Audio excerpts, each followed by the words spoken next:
question is buzzing around a lot this week. Are we alone in the universe? So here's what President Obama said that got all of this back in the headlines. Watch. Are aliens real?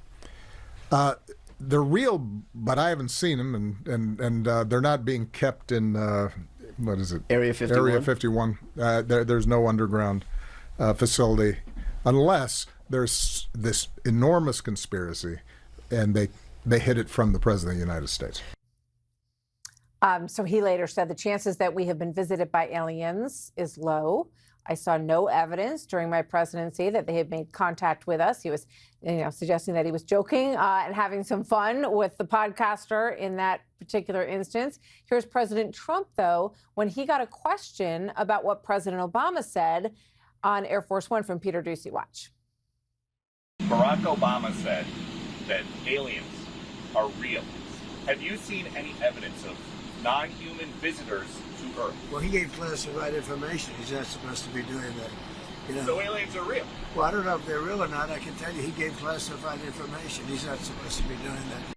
So that got a lot of attention. Hours later, the president posting on Truth Social that he's directing the release of government files related to alien and extraterrestrial life and UFOs. He wants everything to come out that the government has on this. So with that, we bring in Republican Congresswoman from Florida, Paulina Luna. She is chair of the Oversight Committee Task Force on the Declassification of Federal Secrets. She has said that there is evidence of interdimensional beings that can operate through the time spaces that we currently have, which is obviously going to catch a lot of people's attention.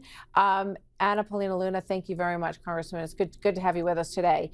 I want to go back to that. You told Joe Rogan in a podcast in August when you were discussing all of this that you have viewed evidence of interdimensional beings here on Earth and that they operate through the time spaces that we currently have.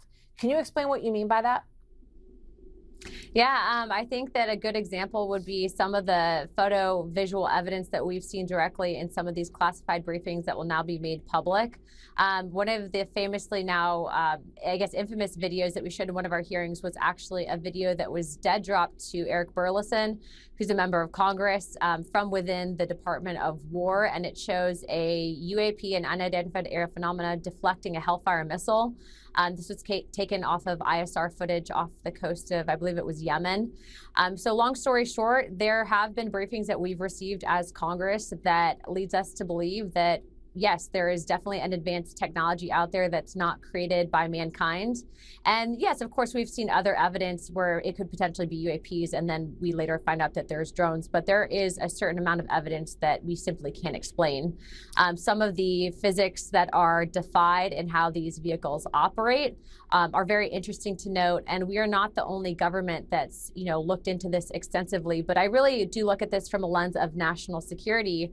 And as you know, as we continue to evolve specifically on the front of AI and drone technology, we have to ensure that are these things, whatever they may be, are they potential adversarial weapons, advanced weapons, or not? And I think the whole aspect that the federal government can deny access to members of Congress, of which has happened not just to myself, but to other members of Congress as well, is not just alarming, but it's also something that cannot truly exist in a free and fair society. Government should not operate in secrecy. And so I look forward to the American people being able to determine their own conclusion after they've seen some of the evidence that we have seen. But most recently, Representative Gates actually came forward. He was on that initial CODAL with me and Representative Tim Burchett, where we were denied access. And he will tell you that if you've seen some of the stuff that we've seen, you will too become a believer. So, I mean, it's fascinating. And, so you're saying that the Air Force has covered up UAP sightings. So, if there is potentially, is it because it's technology that we have that they don't want anyone to know that we have militarily? Or is it that it's a foreign actor who has some abilities in technology and things that spin in ways that we can't understand?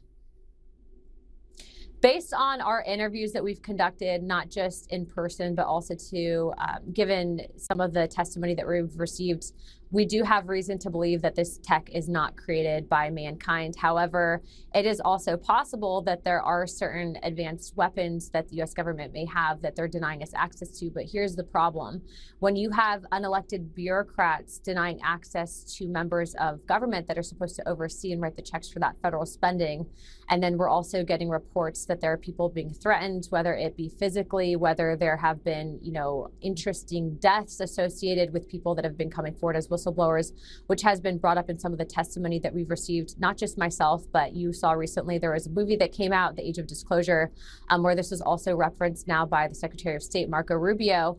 This is one of the most bipartisan and bicameral things in Washington, D.C. And so we definitely are looking forward to sharing this and exploring this further with the American people. And Paulina Luna, Congresswoman, thank you. It's fascinating. And I think we all want to know more about this. I think it's sort of tripped back into the universe, so to speak, with sort of an offhanded comment by President Obama that turned into something deeper. And now we may get some more disclosures. We'll see. At least there's pressure for it. Thank you so much.